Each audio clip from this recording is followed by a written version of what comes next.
Kamusta mga idol? PBA update muna tayo. SMB import na si Jordan Adams tuluyan nang ang sinibak. Matapos nga napatalsikin ng Magnolia Hotshots ang kanilang import na si Glenn Robinson III dahil sa hindi maayos na performance nito, sinunod naman ng SMC ang pagpapatalsik sa high-scoring import ng Beermen na si Jordan Adams. Hindi na din nga nakatiis ang SMB na patalsikin na ang kanilang import matapos silang matalo sa sister team na Barangay Ginebra at NLEX Road Warriors. Sa tingin kasi ng management hindi kakayanin ni Adams na maitawid sa finals ang Beermen dahil sa malamyang depensa nito sa kanyang mga katunggaling import.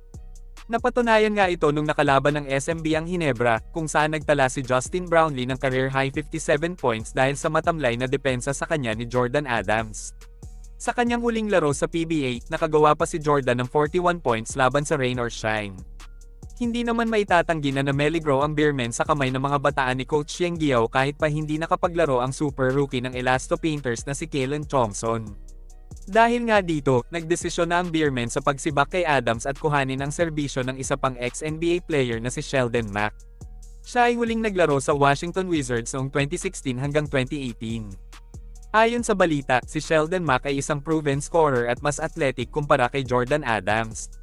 Malaki kasi ang problema ng SMB ngayon dahil hindi maganda ang contribution ng kanilang mga locals, maliban na lang kay Junmar Fajardo at si CJ Perez na sobrang sipag humawak ng bola. Ayon pa nga noon kay Coach Yeng Guiao, pwedeng makabuo ng 3 team sa lineup ng Beermen dahil sa lalim ng bench nila. Sa ngayon ay halos si Junmar Fajardo na ang bumubuhat sa SMB na para bang siya ang import ng koponan. Sa katunayan, siya pa ang nagbigay ng unang talo sa Rain or Shine sa pamamagitan ng kanyang buzzer-beating jump shot na kung tutuusin si Adams ang gumawa. Medyo iniingatan na din siguro ng San Miguel ang kalusugan ni Fajardo dahil prone na din ang 8-time PBA MVP sa mga injuries.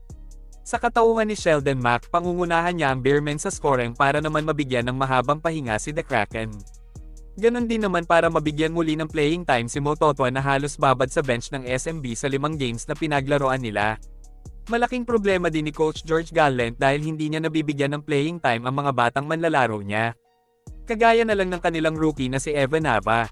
Hindi man lang siya mabigyan ng mahabang minuto kahit alam naman ng mga basketball fans na nanggaling ito sa KBL kaya tinuturing siyang high-profile na player.